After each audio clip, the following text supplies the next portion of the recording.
नमस्कार दोस्तों, स्वागत है आपको मेरे यूट्यूब चैनल पर। और आज बात करते हैं गुड़हल के प्लांट के बारे में। यह एक हार्डी और परमानेंट फ्लावरिंग प्लांट है। वैसे तो ये पूरे साल फ्लावरिंग करता है, पर बीच बीच में इसकी फ्लावरिंग रुक भी जाती है। और ये डोरमेंसी पीरियड में जाता है सर्दी के समय, जब बहुत ज़्यादा ठंडक पड़ने लगती है तो ये प्लांट अपनी लीफ शेड कर देता है और डोरमेंसी में चला जाता है। और जैसे ही सर्दियाँ कम होती हैं, इसमें नई ग्रोथ दिखने लगती है और फरवरी आते आते इसमें फ्लावरिंग भी स्टार्ट हो जाती है, अगर आपका प्लांट हेल्दी है तो। गुड़हल का प्लांट परमानेंट प्लांट है, तो अगर आप जिसे जैसे ही गमले या पॉट देंगे उसी हिसाब से इसकी हेल्थ होती है। अगर ये प्लांट ज़मीन में लगा हुआ है तो ये काफ़ी बड़ा हो जाता है और इसमें काफ़ी अच्छी फ्लावरिंग आती है। अगर ये आपके 10 से 12 इंच के प्लांट पॉट में लगा हुआ है तो इसको आपको साल भर में एक बार रिपोर्ट करना पड़ेगा, क्योंकि बहुत जल्दी वुड बाउंड होता है।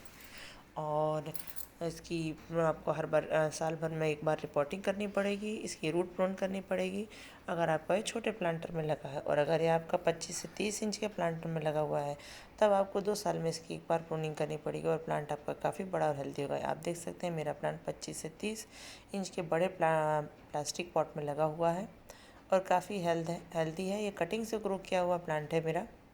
इसकी मदर प्लांट नीचे वाली टेरेस में लगा हुआ है और ये काफ़ी सूख गया था। इस बार गर्मी बहुत ज़्यादा पड़ी तो हमारे रहते हुए भी कई प्लांट ख़राब हो गए और उस बीच हम लोग 10-12 दिन के लिए छुट्टी के लिए बाहर चले गए थे, तो ये प्लांट काफ़ी ख़राब हो गया था, सूख गया था लगभग। ऐसा लग रहा था कि अब इसमें नई ग्रोथ नहीं आएगी। तो ये प्लांट गर्मी झेल तो लेता है, पर अगर इसका ध्यान नहीं रखें तो ये सूख के ख़राब भी हो जाता है। गुड़हल के प्लांट में आप जब भी देखेंगे नई ग्रोथ होगी, उसी में ही इसकी फ्लावरिंग बर्ड्स बनती हैं। तो लगभग सभी प्लांट के साथ यही होता है कि जहाँ इसकी नई ग्रोथ आती है वहीं आगे इसमें बर्ड्स आती हैं।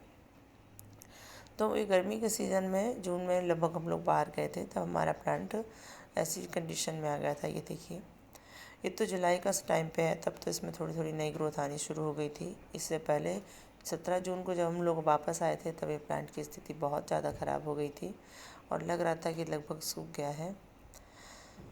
तो गर्मी के सीज़न से ही हम अगर हम अपने परमानेंट प्लांट की सभी सीज़न में ध्यान नहीं रखेंगे तो उसमें फ्लावरिंग कभी नहीं होगी। ये नहीं है कि आप गुड़हल के प्लांट में 15-20 दिन पहले अच्छी सी फर्टिलाइज़र देंगे, उसके बाद उसमें अच्छी सी ब्लूमिंग शुरू हो जाएगी। अगर आप उसका केयर 15-20 दिन की फर्टिलाइज़र के बाद सोचेंगे फ्लावरिंग आती है और फिर हम फर्टिलाइज़र दे देंगे फिर फ्लावरिंग आएगी, तो ऐसा नहीं है। हमें समय समय पर इसकी अलग अलग तरीके से अलग केयर करनी पड़ती है।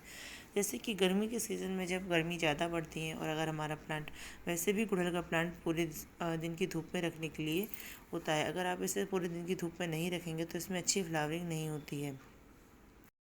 फ्लावरिंग के साथ साथ पत्तियों का हेल्दी होना भी बहुत ज़रूरी है और पत्तियों से ही प्लांट अपना भोजन बनाते हैं। तो अगर प्लांट को धूप नहीं मिलेगी तो ना तो लीफ अच्छी आएंगी और ना ही उसमें अच्छा सा फ्लावरिंग होगी। ये देख सकते हैं मेरे प्लांट की आज कंडीशन कैसी है। ये सितंबर का महीना चल रहा है और अब इसमें खूब अच्छी फ्लावरिंग आ रही है और ये देख कर लगता ही नहीं कि प्लांट की ये कंडीशन हो गई थी। प्लांट कितना हेल्दी और देखिए पूरे में इसमें कितनी अच्छी ग्रीन लीफ आई हुई, नई ग्रोथ आ रही है, खूब सारी बड्स भी बन रही हैं और खूब सारी फ्लावरिंग भी हो रही है।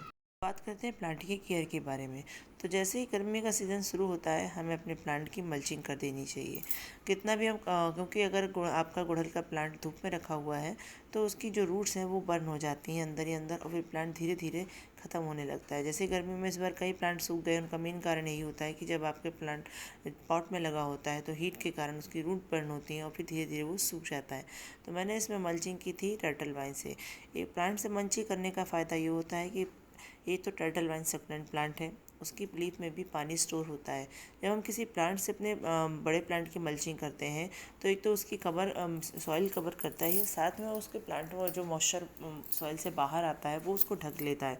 तो जब ये मल्चिंग टर्टल वाइन से हो जाती है तो उसकी सॉइल का मॉइस्चर बाहर नहीं आ पाता है और टर्टल वाइन की लीफ से जो पानी निकलता है वो भी उसका मॉइस्चर मेंटेन करा रहता है, जिससे कि प्लांट की जड़ों में हीट नहीं आती और ठंडक बनी रहती है। तो इसलिए प्लांट ख़राब नहीं होता। ऊपर से प्लांट गर्मी के कारण सूख जरूर जाएगा पर अंदर से उसकी जड़ों में हरी ताजगी रहेगी और प्लांट हरा भरा रहेगा। जैसे ही मौसम टेम्परेचर कम होता है वैसे ही प्लांट हरा भरा हो जाता है। यही चीज़ मेरे प्लांट के साथ भी हुई। गर्मी उसने बर्दाश्त करी, उसने अपनी लीफ शेड कर दी, पर नीचे से उसका प्लांट हरा भरा था। जैसे ही मौसम थोड़ा सा अच्छा हुआ, बारिश आने लगी, प्लांट फिर से अपनी ग्रोथ लेने लगा। दूसरा काम है फर्टिलाइज़र।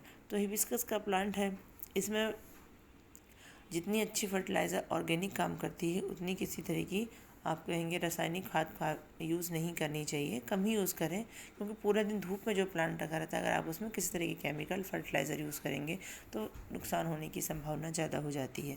तो गुड़हल प्लांट के लिए सबसे अच्छी फर्टिलाइज़र होती है बनाना पील की फर्टिलाइज़र। आप इसे लिक्विड बनाइए, ड्राई फॉर्म में दीजिए, दोनों ही इसके लिए बहुत अच्छी होती हैं। दूसरी फर्टिलाइज़र आप बनाइए ऑनियन पील की फर्टिलाइज़र। ऑनियन पील की लिक्विड फर्टिलाइज़र फ्लावरिंग के लिए बहुत अच्छी होती है। आप जितना इसमें देंगे उतनी अच्छी फ्लावरिंग होगी।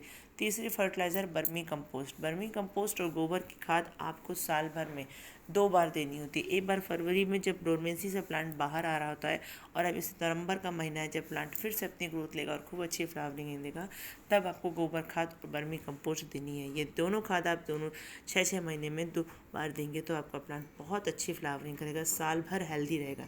गुड़हल का प्लांट जब साल भर हेल्दी रहता है तभी उसमें अच्छी फ्लावरिंग होती है, इसलिए हमें अपने प्लांट की केयर साल भर करनी होती है। साथ ही इसमें आप नीम खली के पाउडर को भी इन्हीं वर्मी कंपोस्ट और काउडंग कंपोस्ट के साथ मिला के दे सकते हैं। इसका लिक्विड फर्टिलाइज़र भी बना सकते हैं। अब बात करते हैं इसमें होने वाले इफ़ेक्ट बारे में। तो इसमें इंसेक्ट का अटैक होता है जो है मिलीबग। ये सबसे ज़्यादा गुड़हल के प्लांट को ख़राब करते हैं, यहाँ तक कि इसके कारण प्लांट की ग्रोथ रुकती है और प्लांट कई बार सूख भी जाता है। तो मिलीबग बहुत बड़ी समस्या है, इसको रिमूव करना बहुत ज़रूरी है। इसके लिए आपको हर 15 दिन में नीम ऑयल का स्प्रे करना होगा, जिससे कि ये मिलीबग ख़त्म हो जाए, क्योंकि मिलीबग आते हैं तब चींटियाँ आती हैं और हमारे प्लांट का सारा पोषण चूस लेती हैं और हमारा प्लांट डेड हो जाता है। ये इसकी नई ग्रोथ में मिलीबग चिपक जाते हैं, जहाँ बड बनती है वहाँ चिपके रहते हैं, जिसके कारण हमारे बड्स भी ड्रॉप होने लगती हैं और फ्लावर का साइज़ भी छोटा होने लगता है। तो मिलीबग से छुटकारा पाने के लिए अच्छी चीज़ है कि आप नीम ऑयल का स्प्रे करते रहें 15 दिन में, तो आपका प्लांट हेल्दी बना रहेगा। तो ये कुछ ऐसे टिप्स हैं जिनका यूज़ आपको साल भर करना है, जिससे कि आपका ये परमानेंट प्लांट है साल भर हेल्दी रहता है और अच्छी फ्लावरिंग करता है। गुड़हल के प्लांट के लिए पर समय समय पे 15 या 20 दिन में कोई ना कोई फर्टिलाइज़र जरूर दीजिए, चाहे लिक्विड दीजिए चाहे ड्राई फॉर्म में दीजिए, क्योंकि हैवी फ्लावरिंग वाला प्लांट है तो इसको फर्टिलाइज़र की भी ज़्यादा ज़रूरत पड़ती है। तो बस यही था मेरा आज का वीडियो। अगर आपको पसंद आया तो प्लीज़ लाइक करिएगा, चैनल पर नए आए हैं तो सब्सक्राइब कर लीजिएगा। मिलते हैं फिर अच्छे से किसी टॉपिक के साथ, तब तक के लिए बाय बाय, राधे राधे।